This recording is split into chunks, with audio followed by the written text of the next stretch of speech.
ठीक है दोस्तों। और एसोसिएटिव सेंटेंस दो प्रकार के होते हैं, इसके दो पार्ट होते हैं। क्या दोस्तों? इसके दो पार्ट होते हैं। Number 1 affirmative sentence,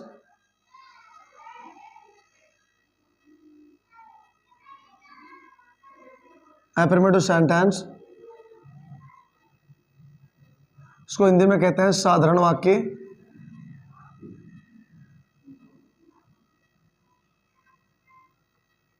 number two होता है इसका निगेटिव सेंटेंस।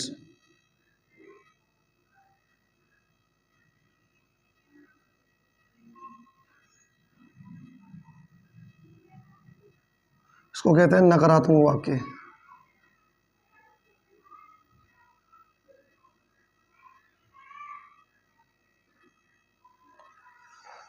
एफर्मेटिव सेंटेंस में दो सेंटेंस होते हैं, एफर्मेटिव सेंटेंस, निगेटिव सेंटेंस। ठीक है दोस्तों। अभी होते क्या है, साधारण वाक्य, इसको हम सरल वाक्य भी कह सकते हैं, सरल वाक्य। ठीक है दोस्तों, सरल वाक्य, या फिर कह सकते हैं सकारात्मक वाक्य, नकारात्मक वाक्य, फिर सकारात्मक भी कह सकते हैं। क्या?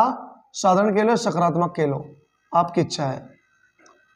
सकारात्मक वाक्य भी कह सकते हैं। ठीक है दोस्तों, और साधारण वाक्य भी कह सकते हैं। आइए वो जान लेते हैं। जो बिल्कुल सरल होता है, साधारण होता है, जैसे हम देख रहे हैं, वह दौड़ रहा है।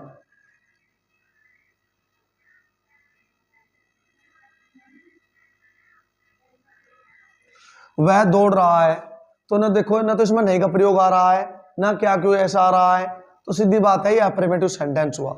ये सिंपल वाक्य है, यानी कि सरल वाक्य है, सकारात्मक वाक्य है, अफर्मेटिव सेंटेंस। वह दौड़ रहा है, तुम हंसते हो, हम खेल रहे हैं, तुम दिल्ली पहुंच चुके हो, बढ़ाई जो है मेज बना चुका है, बढ़ाई कुर्सी बना चुका है, हम मैदान में टहल रहे हैं। इसमें ये जो होते हैं अफर्मेटिव सेंटेंस होते हैं, साधारण वाक्य होते हैं।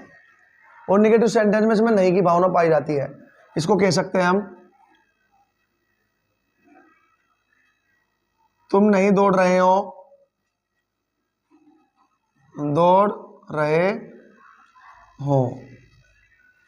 तुम नहीं दौड़ रहे हो, नहीं आ गया तो समझो ये निगेटिव सेंटेंस हो चुका है।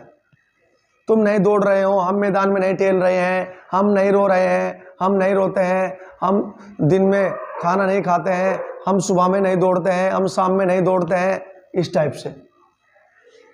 ये है नकारात्मक वाक्य। लेकिन पार्ट किसके हैं? एसोसिएटिव सेंटेंस के। एसोसिएटिव सेंटेंस हमने क्या जाना? एसोसिएटिव सेंटेंस के बारे में जाना।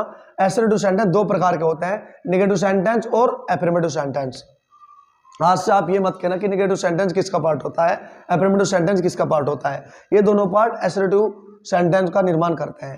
ये दोनों अफर्मेटिव और निगेटिव, ये दोनों को मिलकर एक एसोसिएटिव सेंटेंस का निर्माण हुआ। ठीक है दोस्तों। अब आइए चल लेते हैं इंटरोगेटिव सेंटेंस के बारे में।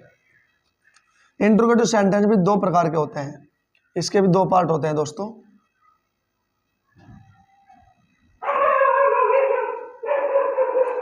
नंबर 1 WH टाइप क्वेश्चन, हम कह सकते हैं ऐसे, A part, yes no answer type question.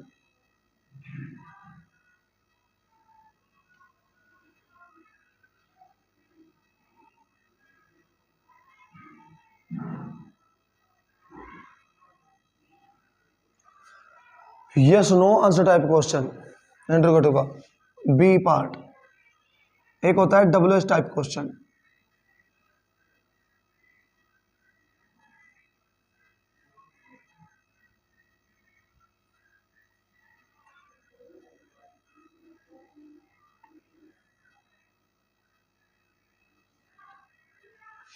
Interrogative sentence किसको कहते हैं दोस्तों? प्रश्नवाचक वाक्य को। ये होता क्या है उसके बारे में जानने वाले हैं अब हम। इंटरोगेटिव सेंटेंस प्रश्नवाचक वाक्य, यानी कि जिसमें कोई ना कोई प्रश्न पूछा जाए। अब उस प्रश्न को पूछने के दो टाइप होते हैं, दो तरीके से उन प्रश्नों को पूछा जाता है। नंबर 1, क्या तुम दिल्ली जा रहे हो? पूछ लिया, क्या आ गया? आप बताइए, रिप्लाई करिए कि आप दिल्ली जाते हो, यस या नो में बताइए। आप दिल्ली क्यों जा रहे हो? क्वेश्चन कर लिया। फिर आप दिल्ली कैसे जा रहे हो? आप दिल्ली कहां जा रहे हो? दिल्ली कौन जा रहा है? दिल्ली किसके साथ जा रहे हो आप? या आप दिल्ली किसके साथ जा रहे हो? आप दिल्ली कब जा रहे हो? आप दिल्ली क्यों जा रहे हो, ठीक है नहीं। तो कहने का मतलब यह है जिस वाक्य के अंदर कोई ना कोई प्रश्न पूछा जाए, पहले तो सेंटेंस वो होना चाहिए, और सेंटेंस के अंदर कोई ना कोई प्रश्न यदि पूछा जाता है, क्या, क्यों, कैसे, कहाँ, कब, कौन, किसका, किसकी, किसके, इस टाइप से, कितना, कितनी, कितने, यदि कोई से भी प्रश्नवाचक वर्ड आए, ठीक है, ऐसे वाक्यों को कहते हैं इंट्रोगेटिव सेंटेंस। ये सिर्फ क्या करता है, किसी ना किसी प्रश्न पूछने का कार्य करता है, ठीक है दोस्तों। और इंट्रोगेटिव दो प्रकार के होते हैं, number 1 yes no answer type question, number 2 WH type question.